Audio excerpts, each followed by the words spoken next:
శుక్లాంబరధరం విష్ణుం శశివర్ణం చతుర్భుజం ప్రసన్నవదనం ధ్యాయేత్ సర్వవిఘ్నోపశాంతయే. శ్రాద్ధం చేత అగస్త్యుని ఉద్ధరణ.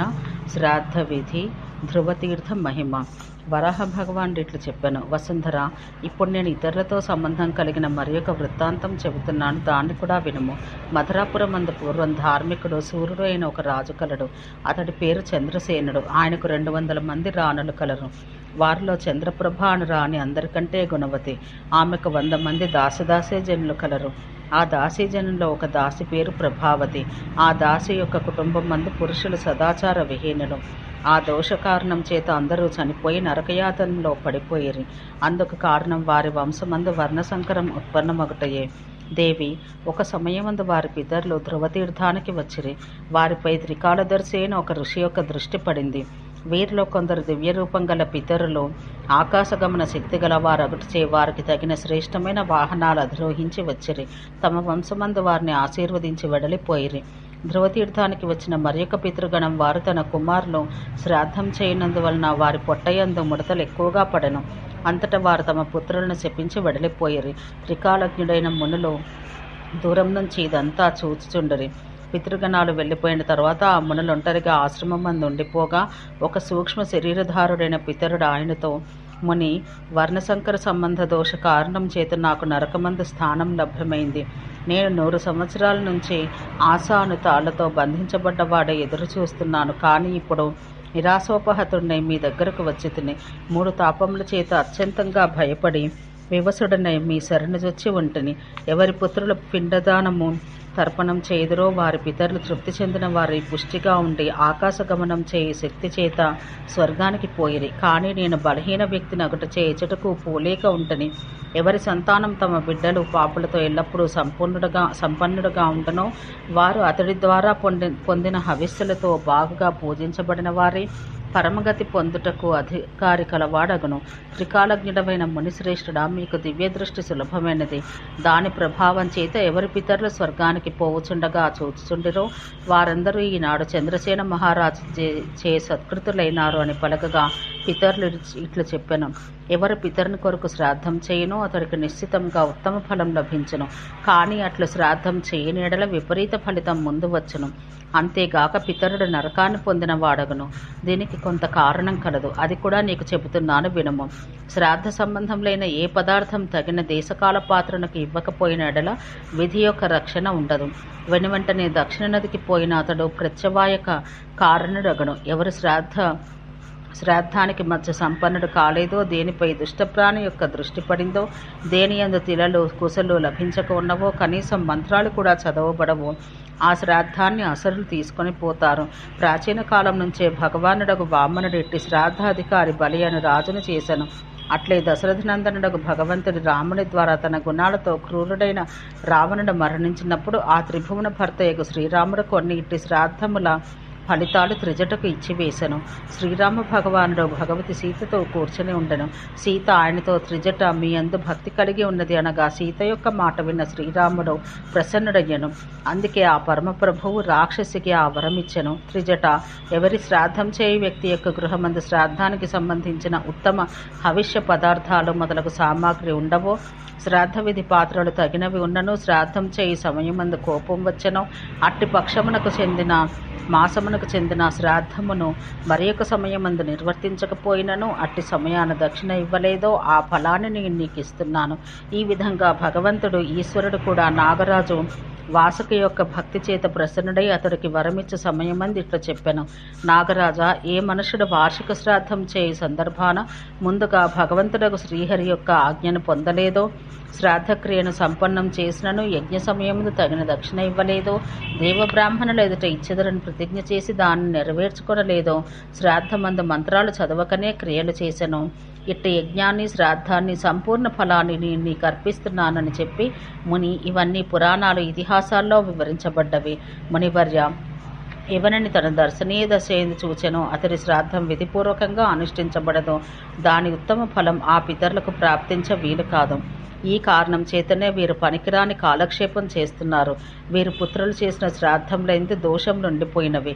అందుచేతనే పితృగణములు మా వంశమందు ఎవరో ఒక వ్యక్తి జన్మించి హెచ్చుగా జలము గల నదుల్లో తృష్యర్థం ఉదీరతాం అయంతం మొదలగు మంత్రాలచే మాకు తర్పణాలు దాని ఒడ్డున శ్రాద్ధం చేయుదురో అని గాథలను పాడుచుందరు. మహాప్రాజ్ఞుడా, నీవు నన్ను దీనికై ప్రశ్నించితివో ఆ ప్రశ్నకు సంక్షేపంగా ఇది నా జవాబు అనెను. వసుంధర దీన్నంతా విని ఆ ఋషులు చంద్రసేన రాజు వద్దకు వచ్చినాయి. ఆ ఋషులను చూసి రాజు సింహాసనం నుంచి లేచి భూమిపై నిలబడ్డవాడై వారి చరణముల యందు మస్తకమును వంచి, మునిశ్రేష్ఠులారా, మీరు నా ఇంటికి వచ్చితిరి. దాని చేత నేను ధన్యుడిని, కృతార్థుడిని అయితేనే. మీరు ఇచ్చటకు వచ్చుట చేత నా జన్మం సఫలమైనది. పాద్యము, అర్ఘ్యము, మధుపర్కము, ఇంకను గోవులు మొదలగు అన్ని వస్తువులను మీ సేవకై సమర్పిస్తున్నాను. వీరిని మీరు స్వీకరించి నాకు పూర్ణ సంతోషం కలిగించి నన్ను కృతార్థుని చేయడు అని పలికెను. దేవి ఆ సమయమందు చంద్రసేన రాజు చేత సమర్పించబడ్డ అర్ఘ్యాదులను స్వీకరించి త్రికాలజ్ఞులైన ఆ మునులు వెంటనే ఆ రాజుతో, రాజా, నేను వచ్చుటకు ఒక విశేషమైన కారణం కలదు, దాన్ని మీరు వినడు అని పలకగా, అందుపై రాజర్షి చంద్రసేనుడు తపోధనుడైన ఆ ఋషిని ఇట్లడిగాను. తపోధన, అది ఎట్టి కార్యము మీరు దయతో తెలియజేయడు. నేను దాన్ని సముచితంగా చేయుటకు ఉద్యుక్తుడై ఉన్నాను. దానితో మీ మనోరథ సిద్ధి జరుగుగాక అని పలికెను. అందుకు ముని, రాజా, నీవు నీ పట్టపురాని వారి దాసీజనమందు ప్రభావతి అని పిలువబడు దాసిని ఇచ్చటకు పిలువుడు అని చెప్పాను. ఇందుపై రాజు తన రాణిని ఆమె దాసిని పిలువనంపెను. పరమసాధ్వైన రాణి వచ్చి దాసితో నేలపై కూర్చుండెను. కానీ ఆ సమయాన ఆమె శరీరము భయము దుశ్శంకల చేత కంపించుచుండెను. వచ్చిన తోడని ఆమె వినయపూర్వకంగా ఋషికి నమస్కరించెను. ఆమె కూర్చున్న తరువాత ముని, అమ్మ, నేను ధ్రువతీర్థమందు అత్యాశ్చర్యకరమైన ఒక విషయం చూచితిని. దాన్ని మీ అందరి ముందు బయటపెట్టదలుచుకున్నాను. ఆ విషయం ఏమనగా, ఈరోజు జీవుల పితృగణములు ధ్రువతీర్థమందు చేరుకొనిరి. శ్రాద్ధం పెట్టుట ఎందు నేర్పరలేని పుత్రుల విధి ప్రకారం తమ పితరుల శ్రాద్ధం నిర్వర్తించిరి.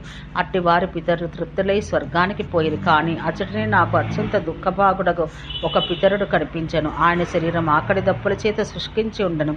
అతడి ముఖం వాడిపోయి కన్నులు చాలా చిన్నవిగా ఉన్నవి. స్వర్గానికి పోవునట్టే ఆశ దూరమగట చేత ఆయన మరలా అపవిత్రమైన నరకానికే పోవుటకు సిద్ధమై వివసుడై ఉండెను. ఆయన్ని చూసి నాకు చాలా దయ కలిగింది. ఆ కారణం చేత నేను వారిని, సోదరా, నీవెవరు, నీకేమి కావాలనో దయతో నాకు తెలుపుము అని ప్రశ్నించి తిని. అప్పుడు ఆయన సర్వమును తన స్థితిని వివరించెను. ఆ సమయాన ఆయన మాటలు విన్న వెంటనే దయతో నేను వివసుడనైతిని. మహారాణి, ఆ విషయం ఏమనగా, మీ ఈ దాసీకి ఒక పుత్రిక కలదు. ఆమె పేరు విరూపనిధి. ఆ పేరుతో ఆమె ప్రసిద్ధురాలైనది. నీవు దయతో మీ దాసీకి చెప్పి ఇప్పుడు ఇచ్చటకు పిలువనంపము అని పలికెను.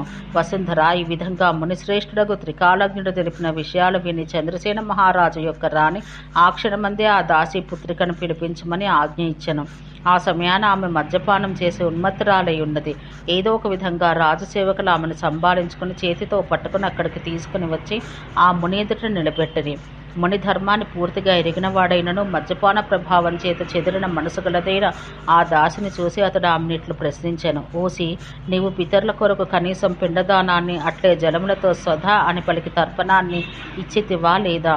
నీవు పితరులకు ముక్తిని కలిగించే పిండమును తర్పణములను విడిచి విధులను సంపూర్తిగా చేయలేదు అని తెలియచున్నది. వసుధ దీనిపై ఆ దాసి మునితో ఇట్లు చెప్పాను. అయ్యా, నేనిట్టి ఏ విధానపూర్వక విధిని నిర్వర్తించలేదు. నా తండ్రి ఎవరో, ఆయన స్వర్గప్రాప్తికి ఎట్టి క్రియలను ఆచరింపవలనో అన్న విషయం కూడా తెలియదు అని చెప్పాను. పృథ్వీ ఇట్టి ఈ విషయం చెప్పిన ఆ దాసితో త్రికాలజ్ఞుడైన ముని ఇట్లు చెప్పాను.